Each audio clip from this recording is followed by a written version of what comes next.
Alright, so here we come into US7, Japan's turn. They bought 3 tanks, a bomber, and a complex. They finally put a complex, I believe, up there in Manchuria. Is that right? Oh, no. Yeah, in Manchuria. He did, that's his first complex in Manchuria. 3 tanks and a bomber on top of it. Bomber down here, 3 tanks in India. You can see he came down here and he attacked Kazakh without any loss.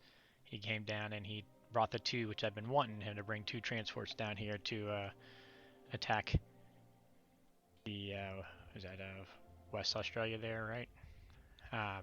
Which is interesting because I think he forgot about this bomber that can go 1, 2, 3, 4, 5, 6. And when I kill those transports, there is nothing that can hit back, so the bomber can fly right back out and not get hurt too. So he did what I wanted. I got a bonus. I'm going to get to kill his transports. And that's going to be painful because now he's going to be down to just 1 transport with his complex here that's just sitting, wasting. You know, he has 6 spots he could have built here. He built a bomber out of them. So, and then he also didn't try to make the move for Africa. He's just going to stuff up into Persia, which I'm perfectly comfortable stopping him right there. So that's what our play is looking like. I forgot I did want to check one thing on my calculators that I forgot to check here, because I think I can stack Novo as well if I do it smartly. Oh, he does have those 3 fighters. I forgot about them. Maybe not.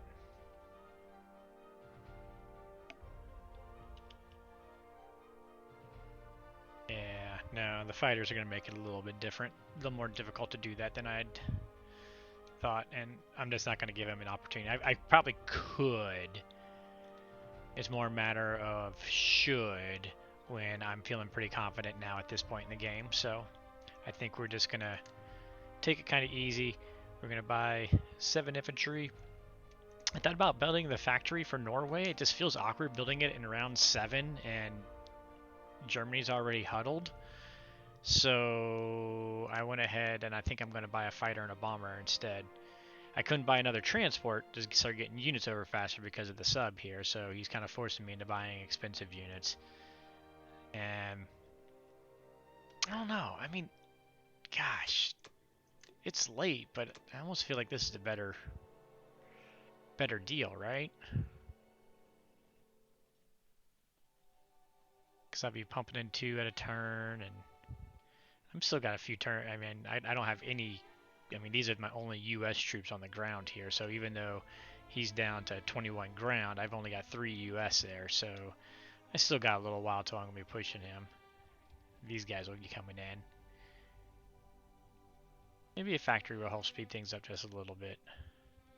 I got a couple bombers running around. That'll let me spend a little bit on some of the nicer things.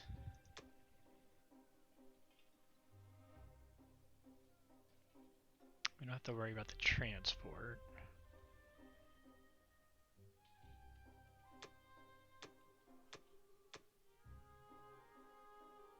We'll just go straight.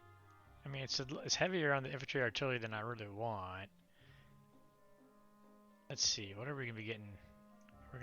That's gonna go to back to UK. And we're not gonna be getting any other IPC, and we're at what, 42? Let's save a little bit. 44. Next turn we're gonna need to buy 6, 18, 26. That'll allow me to buy 2 loaded carriers, or 2 loaded transports. So yeah, let's do that.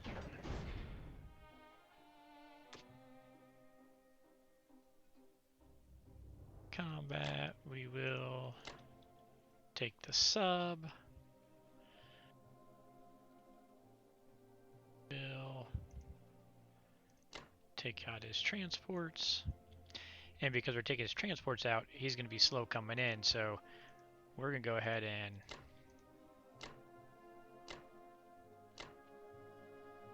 just knock out Egypt and stack Egypt.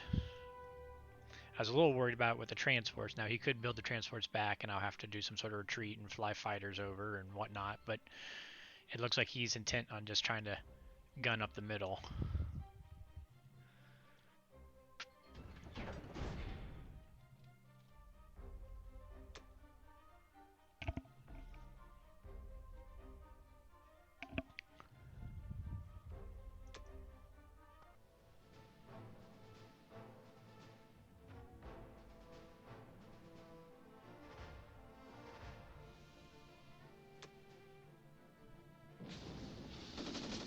I think we got him.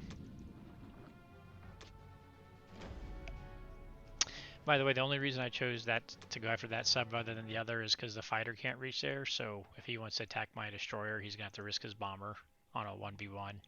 You know, I don't know if that's worth it. I probably wouldn't do it, but he's shown to be a little bit more risky with his air.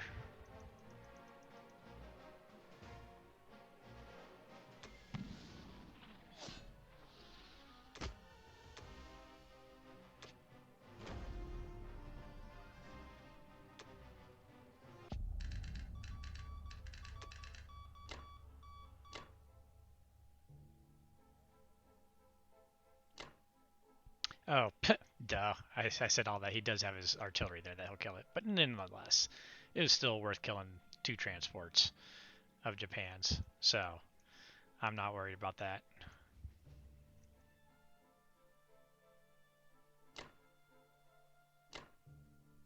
Protect us against that sub.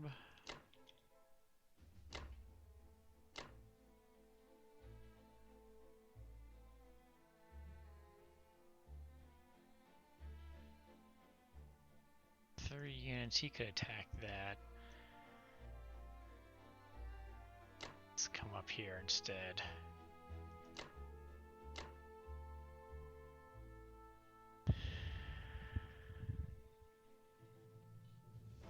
Do we want to put 2 tanks here even though he can blitz 1 tank and all that? I don't think we will.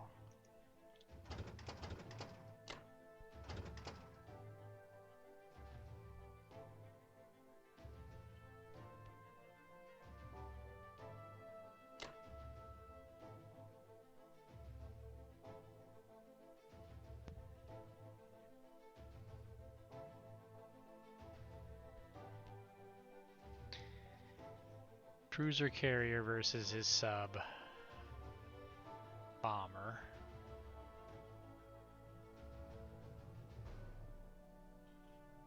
I suppose, yeah, I mean, what's the chance of that one sub hurting the battleship, right? I can let the battleship just be by itself back there, maybe.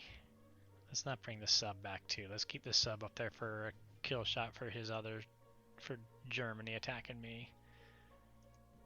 These guys can't reach. That's the good news. They can't go.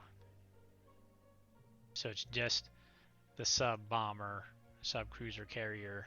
We should be fine. Let's fighter 4 carrier. Okay.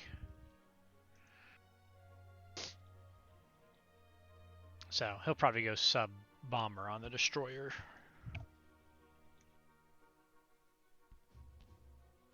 This guy I'm going to go ahead and put him here. I was thinking about coming this way and pressuring him, but here just guarantees he doesn't take a cheap shot on Alaska right now.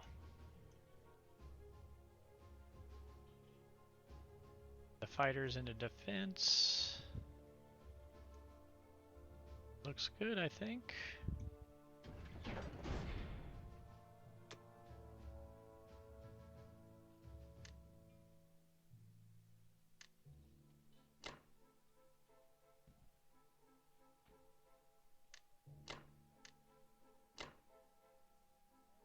That way, you know, with the carrier too, when he brings these bombers back, if he builds another plane or another sub or 2 or whatever, you know, we can continue to build just right off of the Norway.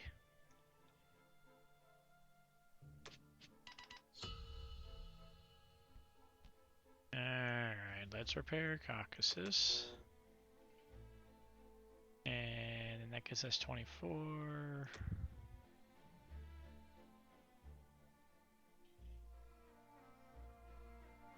I Don't really want to build in Corellia at all though, so we gotta take those out.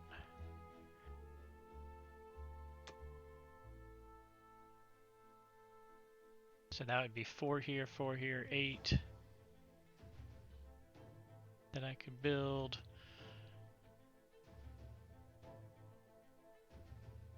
A couple extra points. I suppose I could put 1 infantry up there.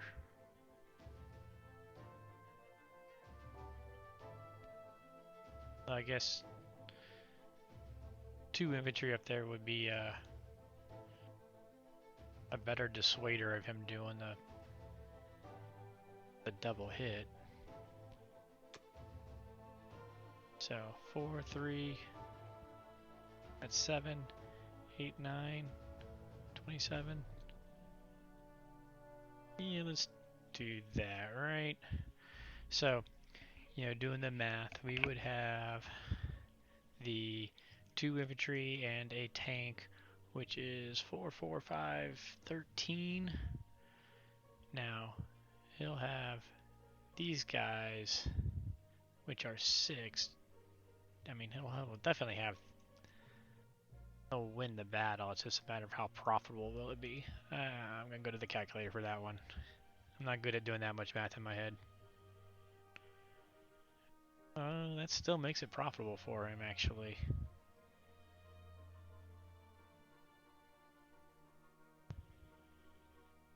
Interesting. So yeah, no, let's just. We'll build the 8 in these 2 provinces.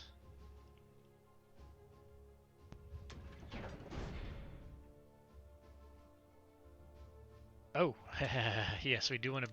I am glad it had that warning message. Woo! We almost didn't build units. I want to put some artilleries in here. Let's see, we got 3 artilleries floating around. Let's put a couple artilleries in there, even though he's bombing.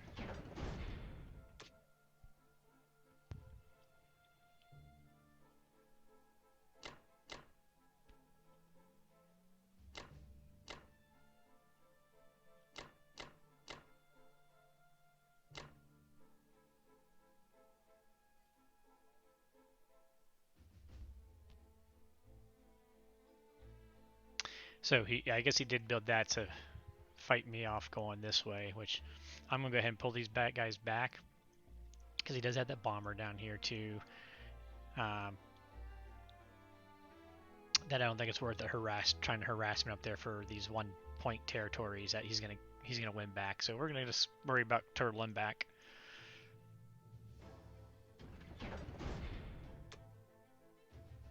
And I see he's online, so maybe we'll get our turns have slowed down a little bit. I think we're on different time zones for the most part, so hopefully with the weekend coming up here, we'll be able to get a few more turns in. And neither of us have been stalling. I don't want to imply that he's been stalling at all. We've just been missing each other.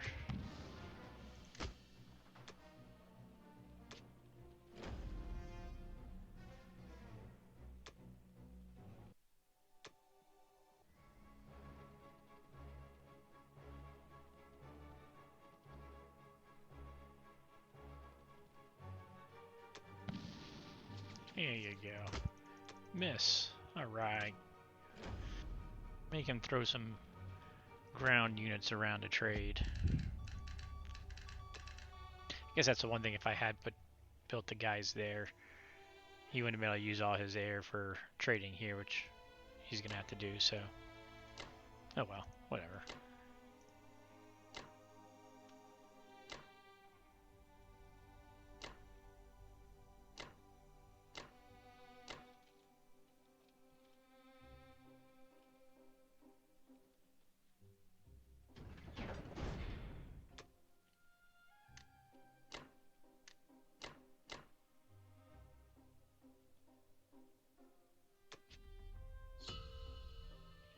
And there we go.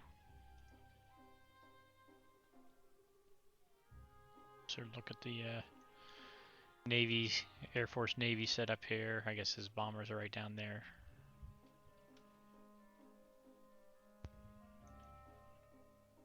And then we've got 11 guys there. So certainly I can't really push him off, but I can at least sit here, keep him from going back and forth through the Suez or something. So the interesting thing here with taking this, I mean, depends what he does with his battleship transport here, right?